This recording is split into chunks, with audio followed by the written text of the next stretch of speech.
Hello everyone, welcome to Tasty Dish by Sethu Palaniappan. இப்போ மாங்காய் சீசன்ல அதனால மாங்காய் வச்சு தான் ரெசிபிஸ் பண்ண போறோங்க. இந்த ரெசிபி செய்யறதுக்கு மாங்காவை கியூபா கட் பண்ணி எடுத்துக்க போறோங்க. நீங்க தோல் பீல் பண்றதுனா பீல் பண்ணிக்கலாம், இல்லாட்டினா தோலோட போடுறதுனாலும் போடலாங்க. இந்த மாதிரி கியூபா கட் பண்ணியிருக்கிறேன். இத இந்த பாத்திரத்துல சேர்த்துக்கிறேங்க. இதுல 1/2 டம்ளர் தண்ணி சேர்த்துக்கிறேன். இந்த மாங்காவை வேக வச்சு எடுத்துக்கலாம்.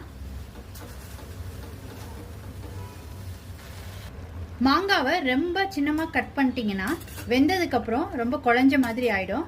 அதனாலதான் நான் கொஞ்சம் பெரிய பெரிய பீசஸா கட் பண்ணியிருக்கிறேங்க. இன்னைக்கு நம்ம செய்யற 2 ரெசிபியும் மாங்காய் வச்சு செய்யறது ரெண்டுமே ரொம்ப சிம்பிள் அண்ட் ஈஸி ரெசிபி தான். பிகினர்ஸ் கூட ட்ரை பண்ணலாங்க. மாங்காய்